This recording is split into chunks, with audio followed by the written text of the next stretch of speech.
convido-te mais, Paulo, mal me convidaste, eu antes de saber que ia falar deste toquezinho vinho, eu encarei isto como missão.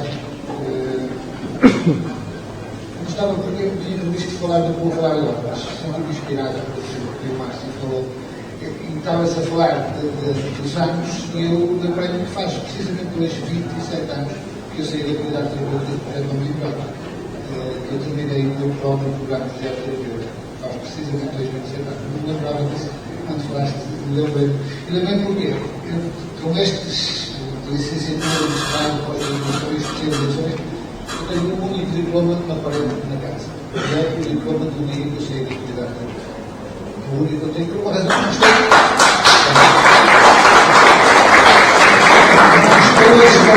Nenhum dos outros, todos os outros foram e são e vão ser importantíssimos na minha vida. Estou a dizer que foi a escola de vida que eu tive e que, graças a essa escola de vida, depois eu fiz tudo o resto que surgiu a partir daí. Isso é, e vai continuar a ser, de facto, a escola que eu tive. E fiquei inspirado também na questão, e já falávamos no carro há pouco, dos benefícios que têm as comunidades de vida.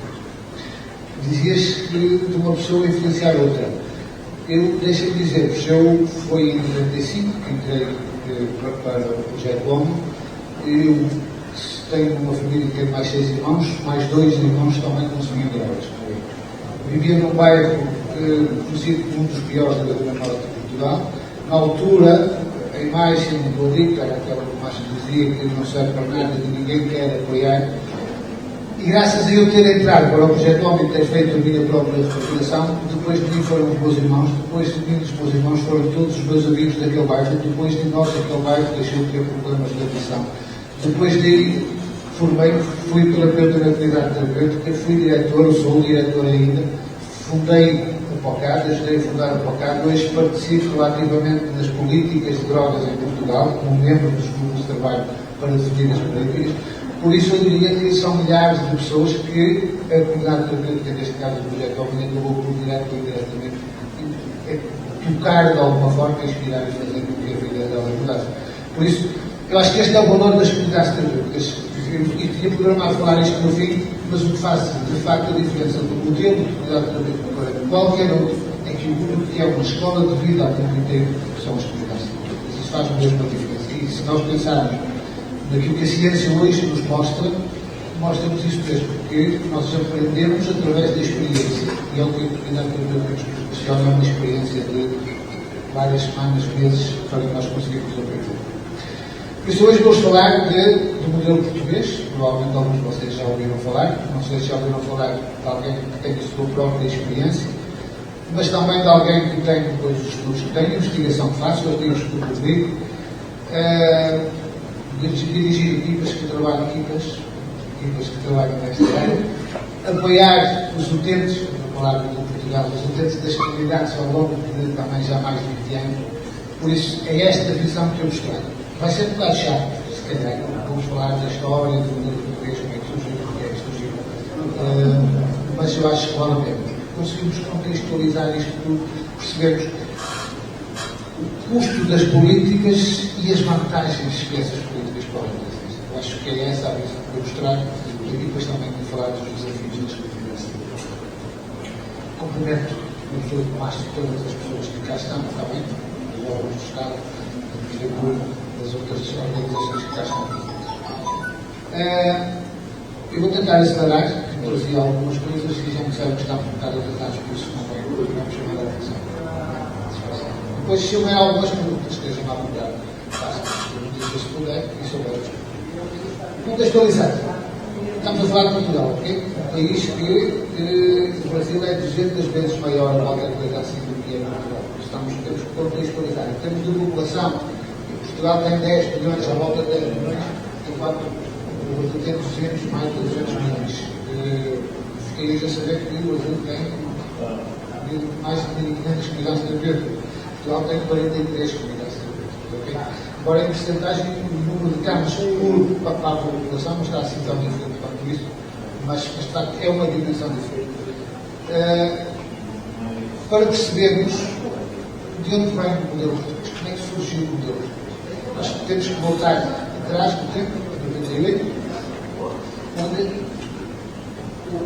1% da população em Portugal consumia drogas. A esmagadora maioria consumia heroína e, dessa maioria, grande parte quase metade de forma desagradável. Estamos a falar de uma altura onde 56%, e neste período era o HIV disparava em flecha, 56% dos novos casos de HIV tinham a ver com o consumo de drogas.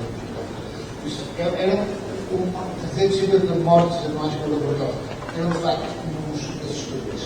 Não havia uma família que não tivesse algum tipo de drogas. E, em particular, também, de facto, este grande flagelo era que estava existindo o maior, pode-se falar de problemas sociais em Portugal naquela altura. O primeiro que aparecia em todas as sondagens, de todos os estudos de opinião, era a toxicodependência. Isto é que fez com que tivesse, se olhar, felizmente, algumas pessoas começassem a olhar para este problema com olhos de ver e procurar o que é que poderia fazer sentido e que surgiu então a estratégia portuguesa. Atenção, um modelo que surgiu em 1999, pelo nome do Dr. João Balão e do Dr. Manuel Cardoso. Daí viagem para o somos os criaram isto, era uma viagem para o mundo inteiro, portanto, a falar do modelo português. Mas com todo o mérito, continua hoje a ser, de facto, um modelo de referência. E são duas pessoas que continuam hoje a ficar ali nesta área das pobrezas públicas. Faz todo sentido. O modelo português mudou o paradigma. Até aí, as tendências do consumo de drogas estava e tem andava atrás do consumo de drogas era a justiça, era crime, não era só crime traficar, era crime consumir e era crime ter em sua posse qualquer tipo de substância. Nesta altura, deixou de ser crime o consumo, continuou a ser proibido, deixou de ser crime o consumo e passou a ser, se eu só falar num modelo de dissuasão, os toxicodependentes, os adictos, deixaram de ser criminosos e passaram a ser vistos como doentes, que, pouco mais se dizia que a forma da sociedade que é, foi escolhas deles, mas nós fomos por aí e nós fomos ver isso, que da mesma forma que quem consome drogas escolheu consumir drogas, é verdade, mas então quem tem sobrepeso também escolheu comer mais, então quem passa horas nos ecrãs também escolheu, então quem anda em excesso de cidade e de incidentes também escolheu. Se fôssemos por aí, eu garanto-vos que a esmagadora maioria das doenças iniciou-se por escolhas das pessoas. Se essa fosse a justificação de ser uma escolha, então por aí já não é doença, então as doenças desapareciam dos problemas dos médicos. Por isso, esta foi, eu diria que se calhar o maior passo dado, o maior desafio foi mudar esta mentalidade.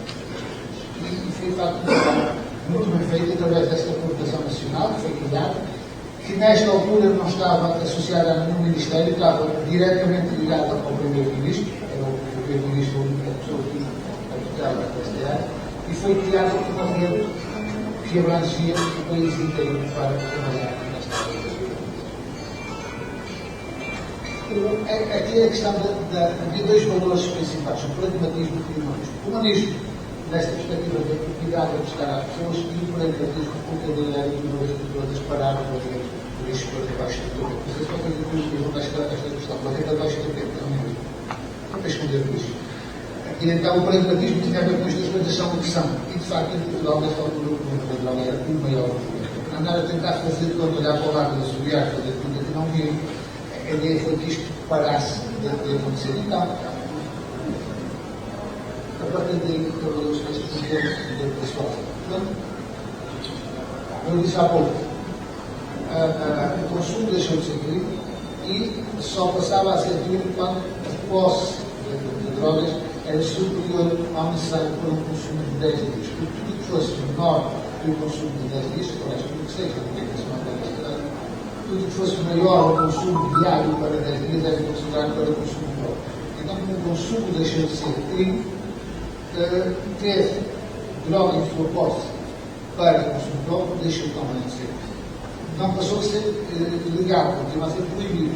A diferença é, acho que se vamos em excesso de velocidade apanhamos uma multa, não é um crime. O crime é a partir de uma determinada velocidade. Não sei se aqui é assim que fica a princípio. Mas não deixa de dar multa, não deixa de ser proibido. Mas só a partir de uma determinada velocidade é que passa a ser considerado um crime. porque a partir dali põe em risco não só a sua própria vida, mas a vida dos outros também. Então, a partir daí começa a ser o consumo de drogas ou o aposto de drogas começa a ser principalmente quando a vida está por risco da solução. Deixa de ser apenas uma escolha, passa a ser uma escolha para a sua própria vida e passa a ser um risco para os outros e a caráter que podemos ser para verificar. Então, aí sim, natural a ser feito. A intervenção de proximidade foram criadas, eu tenho aqui o número, depois foram criadas os centros de transporte foram criadas para os centros de atendimento, aqueles dependentes que inicialmente depois estão formados nos centros de transporte criados. Os centros de atendimento, aqueles dependentes eram unidades especializadas das dependências que estavam espalhadas pelo país do Estado, espalhadas pelo país. Se isto continuava a ser proibido, havia, não vou gastar muito tempo de conta disto, só que eu gostaria que havia todo o facto da criação de uma estrutura nacional que garantisse a implementação, a avaliação e a inovação. Nesta altura, então, o que é que se decidiu fazer? O modelo de atividades. O modelo das dependências em Portugal não é a segurança terapêutica com a prevenção para o uso, a adoção de danos para outros. Em Portugal está tudo debaixo do Deus. Está tudo igual. As pessoas que gerem esta coordenação nacional, que ainda hoje existe, é quem tem a responsabilidade do uso da prevenção, são danos, dissuasão, tratamento e a intervenção. Há projetos em todas estas áreas, há instituições em Portugal que trabalham nestas áreas todas e há outras que têm a ver com a área, depois do objetivo de cada instituição, de cada organização, mas podem perfeitamente ser assim deixar também trabalhar em todas estas áreas.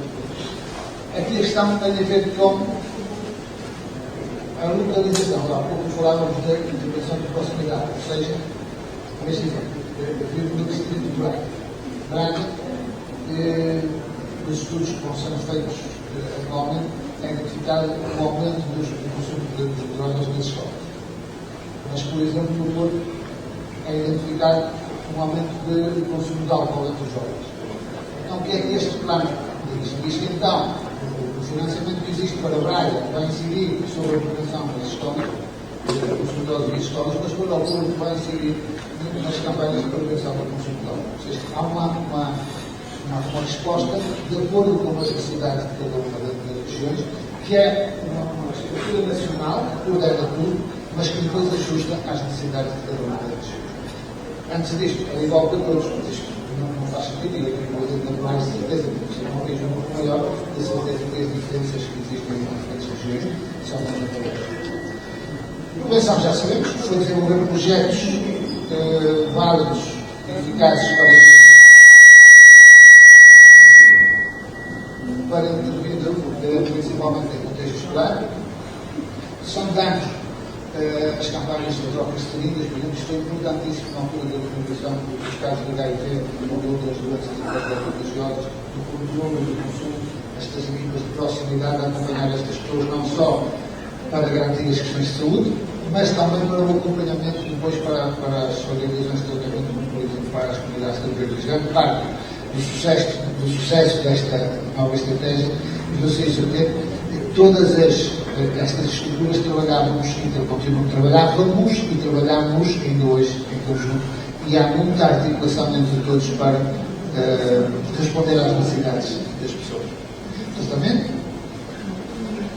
Em relação ao tratamento, há duas tipologias principais, ambulatório e internamento, e cada uma destas tipologias tem duas respostas diferentes. Tratamento nos centros de consulta, podem ser das instituições, uma comunidade pode ter também um centro de consulta ambulatório, ou os centros de dia, que são também uma resposta ambulatória. E depois há os centros de desorientação, que estes são de tratamento, esta sim é uma resposta do tipo hospitalar. Em Portugal, todas as pessoas que vão para uma comunidade terapêutica, antes de ir para a comunidade, passam por um centro de desorientação. A menos que o tipo de consumos que tenham não justifique o internamento para fazer a desorientação. Mas tirando, é sempre feita uma avaliação e, por regra, antes de entrar numa comunidade terapêutica, passam pela desorientação física para depois poderem integrar as comunidades terapêuticas. Só para termos uma ideia, aqui a distribuição das respostas que foram criadas ao longo do tempo, 22 centros de respostas integradas, divididos por todos os distritos do país, 45 equipas de tratamento Os centros de respostas integradas depois eram divididos em equipas que se espalhavam ainda mais no território. 3 comunidades públicas, 43 comunidades de associações, unidades de habitação, centros de dia, unidades de alcoologia também e as comissões de dissuasão. Há pouco eu não disse, quando disse que o consumo não passou continuou a ser proibido, o que acontece em Portugal quando alguém é identificado por estar a consumir é conduzido para as comissões de dissuasão, que depois fazem uma avaliação mais aprofundada e então ou encaminham para o tratamento ou continuam a fazer o acompanhamento em ambulatório, se considerarem que é suficiente. E depois a reintegração social. Criou-se um plano operacional de respostas integradas. Esta eu diria que é a chave do sucesso. Quando se fala do modelo português, acho que há 2 questões fortes. Uma, a descriminalização, a integração na área da saúde e depois esta ideia de respostas integradas e que estamos todos a trabalhar para o mesmo. Isto tudo muito localizado. Por exemplo, nós em Braga, no projeto Homem, além da comunidade terapêutica, tínhamos, vamos continuar a ter um apartamento de reinserção social, tem uma equipa a trabalhar das escolas na área da prevenção, tem uma equipa de rua também a fazer intervenção de proximidade na redução de danos, por isso trabalha em praticamente todas estas áreas. E uma parte deste financiamento é do Estado, outra parte do financiamento é dos municípios e ainda outra parte é das empresas da região. O financiamento destas respostas é uma resposta muito localizada e procura-se que haja uma integração entre todos estes agentes para que as respostas sejam de facto válidas naquilo que se está a fazer. Rapidamente, só para terem uma ideia, em 2004, 84% dos consumidores eram criminómanos, em 2021 eram apenas 17%. Okay? Isto, de facto, diz tudo do sucesso desta nova realidade e desta aposta na descriminalização, na dissuasão e no acompanhamento de proximidade. Aqui tem a ver com os novos casos de HIV, que os novos casos de HIV baixaram comparativamente, se fizermos a comparação entre os consumidores, neste caso consumo injetado, ou as pessoas sem consumo, os novos casos entre os consumidores baixaram muito mais do que os novos casos das pessoas que estão usando. O problema hoje, lembra-se que está ali os dados, o consumo injetado andava nos 48%, atualmente está à volta dos 2%. Overdose eram 350, agora estão nos 74%. Novos casos de HIV eram 56% dos consumidores, que agora estão nos 3%. Consumidores problemáticos eram mais de 100 mil, agora estão nos 33%. Criminómanos eram 98%, agora estão 17%. Embora atualmente está a aumentar muito. 1% da população portuguesa que tem problemas com drogas, atualmente um terço desse.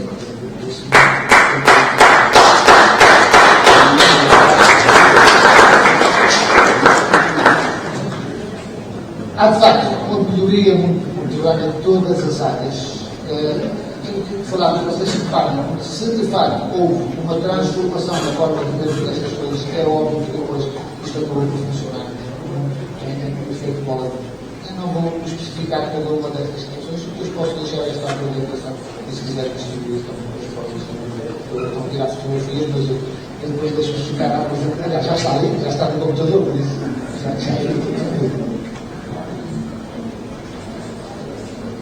Bem, o papel das comunidades terapêuticas, então, claro, uma questão de tempo,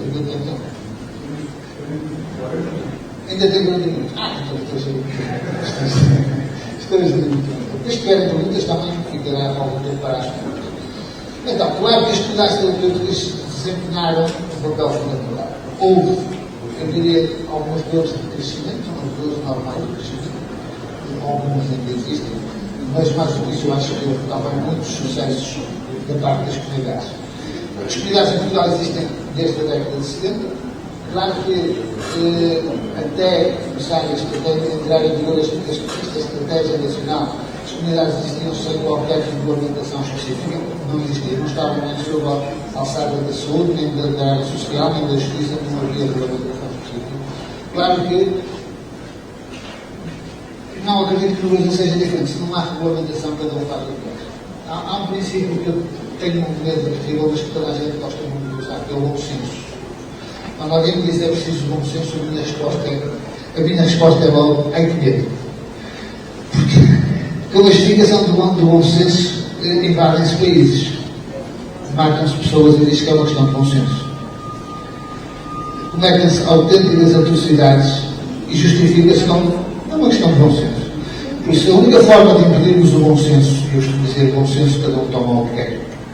A única forma de impedirmos o bom senso é que exista uma regulamentação que nos diga quais são os requisitos mínimos que uma organização que se diz de saúde, mesmo não estando no Brasil na área da saúde, mas se as dependências é uma doença, então é uma organização de saúde. Não há como achar que nunca, porque é uma organização que se diz de saúde que não tem os requisitos mínimos para poder funcionar.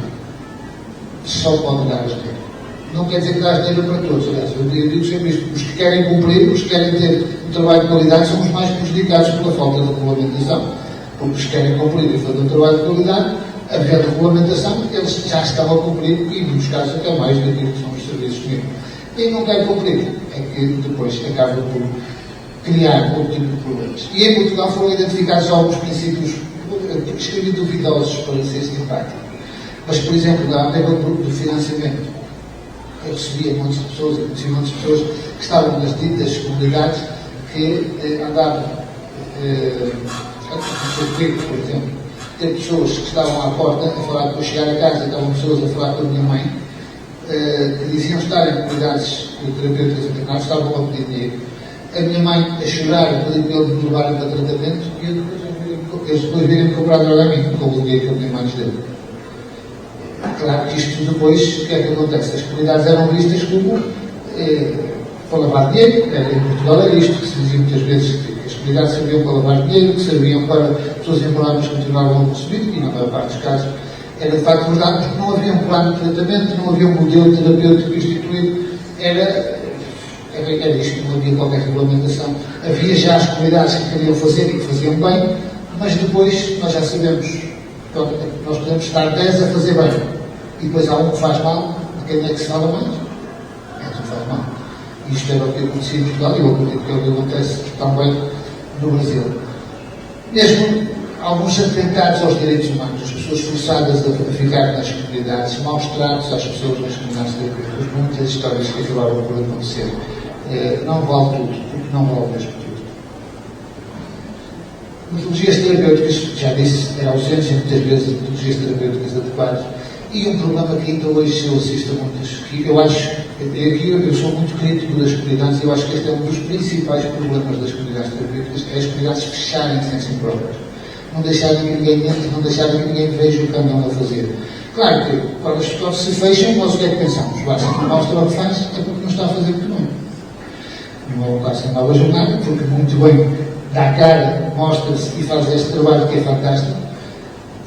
Mas aquilo que eu vou vendo, e não é só em Portugal e no Brasil, em outros países que eu vou acompanhando às vezes estes princípios, é quando as comunidades se fecham, é quando não desenvolvem, quando não crescem. Pois nós assistimos, em Portugal, aliás, isto. Ainda há pouco tempo eu estive numa comunidade onde o modelo terapêutico não teve qualquer evolução, qualquer base, se calhar estou a exagerar, mas não evoluiu nos últimos 25, 30 anos. Continuam a fazer exatamente o mesmo. Ora, se nós mudamos, as pessoas mudam, a cultura muda, as populações mudam, às vezes digo com isto, a única constante na vida é a mudança. Está sempre a mudar e cada vez mais rapidamente. Como é que se pode? Nós hoje, a tecnologia, estamos no século XXI,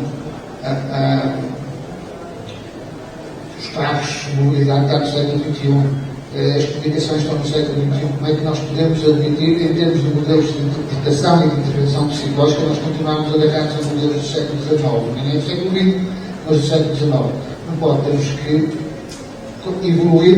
Eu não estou a dizer com isto que os modelos das comunidades estão errados. Estou a falar que temos que evoluir, mas depois já vou explicar porque é que evoluir. Claro que as taxas de sucesso eram baixíssimas, mesmo aqueles que ficavam lá há tempo. E nessa altura também foi quando começaram, felizmente, a surgir os primeiros movimentos para ir conhecer outras realidades que funcionassem melhor e a criar outro tipo de realidades. Como início da estratégia nacional, claro que as comunidades aqui acabaram por ter papel fundamental, passaram a ser parte da solução. Nesta altura, as comunidades tiveram que se licenciar, tiveram que se especializar. Por exemplo, os utentes, os acolhidos, os acolhidos das comunidades deixaram de poder participar em atividades de angariação de fundos. Não é permitido em Portugal participar diretamente em atividades de angariação de fundos. Isto para, não havia esta história, porque usaram os acolhidos para angariar fundos, muitas vezes para meter no bolso de quem estava a gerir, então isto foi mudado às comunidades de trabalho. Podem, os projetos que vocês têm de integração social, e esse tipo de projetos é possível fazer, os utentes participam para vender pão, por exemplo, isso é possível fazer. Agora, ir para a rua para fazer campanhas de angariação de fundos, isso é que não é. Aqui houve algum problema que era, houve alguns problemas que tinham a ver com isto que eu há pouco falava, as comunidades fechadas e não quererem ir para isto. O que é que eu encontro nas comunidades, em Portugal e não só? É quando não há uma base sólida, quando as pessoas sabem, importa, em Portugal aconteceu isto, e aqui também conheço algumas comunidades aqui do Brasil, que também são modelos internacionais. E às vezes são importados por pessoas que sabem que funcionam, mas não percebem porque é que funcionam. Passo já a explicar. Eu posso ter um modelo terapêutico muito bom, mas se depois não consigo compreender, como é que eu consigo garantir que estou implementando bem? Não consigo. Aquela questão, e é uma, na minha opinião, um dos grandes problemas das crianças terapêuticas é não haver há um modelo terapêutico que as pessoas conhecem e depois aplicam cegamente para todos da mesma forma. Acaba por não funcionar. Funciona em algumas situações, mas em muitas situações não funciona. E este era um dos problemas, no passado, um dos grandes problemas das comunidades terapêuticas, era não existir uma individualização dos casos. Havia, e na minha opinião, porque as pessoas desconheciam a base do modelo terapêutico, porque é que aquilo funciona. Quando nós percebemos porque é que funciona, nós podemos não fazer de uma forma, mas com o mesmo princípio fazemos outro tipo de intervenção, outro tipo de estratégia, vamos conseguir ter resultado. Claro, quando nós abrimos para conhecermos, para investigarmos, para aprofundarmos o conhecimento, nós também ganhamos capacidade para fazer isto. Esta regulamentação, que aqui passou a ser mais, as comunidades passaram a ser inspecionadas, de surpresa, aliás, está na altura de ir inspecionar a comunidade de Abrantes, porque já há 4 anos que não vão lá, as comunidades lá têm 4 anos, por isso devem estar um dia desses, vamos fazer uma visita. Os novos modelos terapêuticos, os resultados melhoraram bastante. Existem agora alguns estudos em Portugal das pessoas que têm alta programada, as pessoas que têm alta programada, 10 anos depois, mais de 70% continuam integradas no trabalho, integradas na família, integradas na sociedade e sem consumos de substâncias. Mais de 10 anos depois. Ainda em 2011, eu diria que foi a segunda volta do modelo português. Em 2011, o SICAD, nessa altura de Deus, mudou-se a expressão, deixou de ser Instituto da Droga e Toxicodependência, passou a ser o Serviço para a Intervenção nos Comportamentos Addictivos em Portugal, deixou-se de falar desta forma tão poder de toxicodependência ou consumo de drogas e passou-se a falar de comportamentos aditivos de dependência. Porquê? O que é que mudou aqui? Foram integradas outro tipo de patologias no tratamento da toxicodependência, se quiser. Desde logo o álcool, que estava vedado até aí às comunidades terapêuticas em Portugal, os álcool não podiam integrar as comunidades terapêuticas, aí passaram a poder integrar. O duplo diagnóstico, pessoas que têm problema de dependências e uma comorbidade psiquiátrica associada. Os menores, foram criados programas específicos, ou seja, as comunidades podem ter estas diferentes populações, mas têm que ter um programa terapêutico específico e depois uma equipa técnica específica para poder acompanhar essas pessoas. E existem estas prioridades. O programa geral é para o consumo de drogas, para os consumidores de drogas. Existe um programa específico para alcoólicos, para o diagnóstico, para menores também, para grávidas e agora surge também um programa terapêutico para perturbações de independência sem substâncias. Ou seja, trânsito, não são propriamente dependências novas, visto desta forma integrado também na rede de tratamento, está agora a ser mais integrado. Aqui também começámos a preparar um plano individual de tratamento, aquilo que eu disse há pouco, era um dos grandes problemas, era a rigidez dos modelos terapêuticos das comunidades terapêuticas e a necessidade de ajustar, de diminuir, no fundo.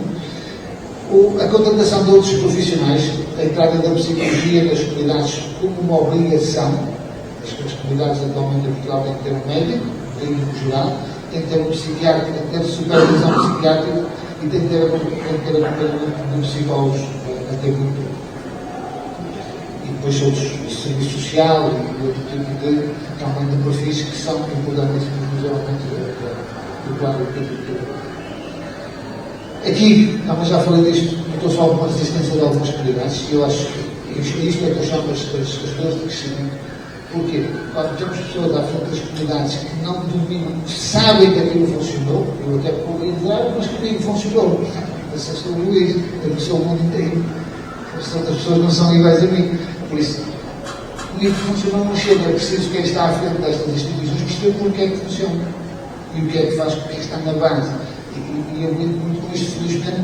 Nós hoje temos modelos explicativos dos nossos comportamentos, das teorias da terceira geração, da investigação nas neurociências, mesmo na área da educação, algumas investigações que há na área da educação associadas às dependências, que nos mostram que, de facto, as comunidades são e continuam a ser a melhor resposta de tratamento e explicamos porque é que são a melhor resposta de tratamento.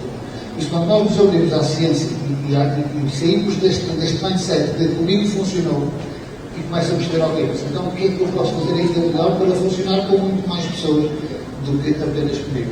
Quando fazemos esta passagem, nós conseguimos perceber que, de facto, há um trabalho a fazer nas comunidades, há uma abertura a fazer, há uma aprendizagem a fazer, e depois nós temos uma vantagem nas comunidades. Nós temos as pessoas connosco, nós temos a amostra para podermos estudar, para podermos investigar, para podermos perceber cada vez melhor. Nós temos uma amostra permanentemente connosco que nos ajuda a poder melhorar continuamente, se o quisermos fazer.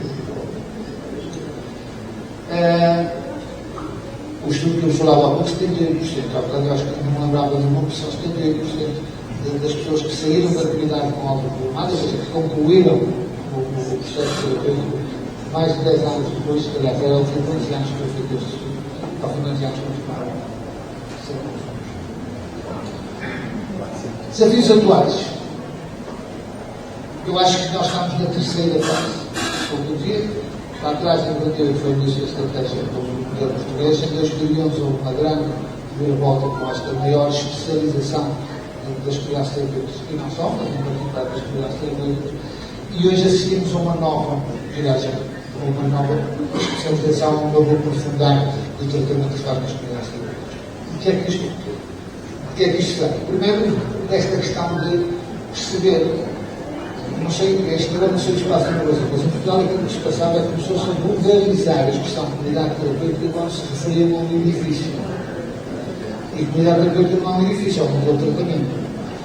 Que eu acho que, infelizmente, isso aí que não foi só em Portugal, se foi perdendo. E foi passando a chamar aquela casa, a casa que é a comunidade terapêutica. E não. De facto, há um modelo de tratamento chamado de comunidade terapêutica, e esse modelo é que pode, de facto, fazer a diferença, porque é uma resposta de saúde, sem qualquer dúvida, e explico, mesmo que não esteja integrado nos cuidados de saúde, se trata uma doença, então há uma resposta que será sempre uma resposta de saúde. Tem que ser abordado desta forma, como uma base científica. E hoje nós estamos, eu estou a participar do grupo de trabalho dentro do ICAT, eu dizia que estes pontos de viragem de trabalho não são para a criação de novos institutos. Em 98 foi o primeiro em termos, Instituto de Droga e Dependência. Em 2011 foi o CICAD, o Serviço para a Integração dos Comportamentos Addictivos e Dependência. E agora, em janeiro deste ano, foi o ICAD. Tiraram o S, o serviço, e passou a ser Instituto para os Comportamentos Addictivos e Dependência. Estamos no grupo de trabalho, nós, no ICAD, e a entidade reguladora da saúde, que é quem licencia todas as respostas da saúde, para definir, então, quais são, com base científica, os requisitos mínimos para as comunidades terapêuticas que querem funcionar. Seja para todos, públicos, privados, com convenção, sem convenção, para que tenham pelo menos aquela equipa, pelo menos aquela estrutura, pelo menos aquele modelo terapêutico tem que ter. Não significa que tem que ter todos o mesmo modelo, mas todos os modelos vão ter que ter uma base. E acho que isso, de facto, vai fazer a diferença. Inicialmente, nós achámos, nós, que estávamos pela parte das comunidades, achávamos que quem estava a legislar achava que estávamos ali para criar problemas. Não queríamos regulamentação. Era esta a opinião deles. Não podíamos estar mais enganados, porque os mais prejudicados pela ausência de regulamentação específica éramos nós, as comunidades terapêuticas, e as pessoas que nos próprios precisam da nossa ajuda. Estes, sem dúvida, que eram sempre os mais prejudicados, por isso nós sempre fomos os mais interessados em que haja uma regulamentação, tem que ser uma regulamentação que, de facto, diga é uma comunidade terapêutica. Eu dou-vos um exemplo, eles queriam transformar as comunidades terapêuticas num hospital. Resposta de internamento na área da saúde. E então é muito fácil fazer esta associação. Qual era a legislação que existia para a resposta de internamento na área da saúde? Era a legislação de base da saúde, que nos repetia para respostas hospitalares. Felizmente, aí está porque não estamos a fazer essa alteração e a definir, então, no caso das comunidades terapêuticas, apesar da resposta da saúde, mas quais são os critérios que devem ter. Um exemplo de uma das coisas que já tem a ver com a resposta residencial. Os senhores e as senhoras da entidade federal da saúde queriam retirar da definição de comunidade a expressão residencial. Portanto, é, de facto, o mais difícil faz de qualquer outro meio de tratamento, a pessoa residencial. Como são pessoas que não tinham preparação nesta área, acabam por ter esta área. Depois, a atuação, esta maior individualização dos planos de tratamento. De facto, cada pessoa, como pessoa, e acho que as comunidades terapêuticas, claro que nós temos que ter um modelo de base, que é óbvio que sim. E o modelo de base, se nós aprendemos com base na experiência, o modelo de base vai permitir às pessoas passarem, utilizarem as metodologias, os instrumentos, as ferramentas terapêuticas que o modelo tem, para cada um desenvolver o seu trabalho. Não tem é que fazer todos exatamente a mesma coisa, porque se nós temos uma pessoa nas relações interpessoais até que consegue dizer aquilo que pensa, nós não temos que trabalhar a frontalidade, temos que trabalhar o autocontrole. Outra pessoa que se deixa ficar com o medo e que não diz aquilo que pensa, então nós vamos ter que trabalhar mais a assertividade e se calhar a expressão emocional. Ou seja, cada pessoa é uma pessoa e esta individualização eu acho que é o que pode fazer com que as comunidades consigam ainda índices de sucesso maiores que aqueles que já têm. E depois eu acho que há aqui outro indicador que raramente se fala, que é o índice de retenção. Uma das razões pelas quais o índice de retenção de ser muito baixo, porque nós falamos do índice de sucesso dos que terminam, mas na maior parte das comunidades metade fica pelo caminho. E este é um indicador muito importante também. Se começarem a perguntar às pessoas que saem logo no início ou pouco depois de entrar, a maior parte delas não se identifica com vai tudo ter que fazer o mesmo. Porque há pouca individualização muitas vezes neste então a individualização pode também ser uma ajuda para uma maior retenção. E também sabemos que quando conseguimos meter para o início, a probabilidade de depois de terminarem é maior. Também há adequação aos diferentes tipos de dependências, porque não é a base pode ser a mesma, e até a base fosse esta discussão das dependências do álcool, de heroína, de cocaína, de ecrãs, de jogo a dinheiro, são diferentes, mas as bases neurológicas são muito semelhantes. Então, há aqui bases comuns que nós podemos aproveitar, mas depois também há aqui características diferenciadas que nós também devemos ter em conta na hora de mas, de facto, é importante pensarmos nestas questões. Depois, isto é que eu acho que é mesmo o mais importante que são os meus desafios, é a nossa capacidade para integrar o conhecimento científico nos nossos modelos de tratamento. Eu acho que isto é o mesmo. Nós conseguimos mostrar, nós conseguimos dar um novo na mesa e dizermos nós temos a ciência por trás do que nós fazemos.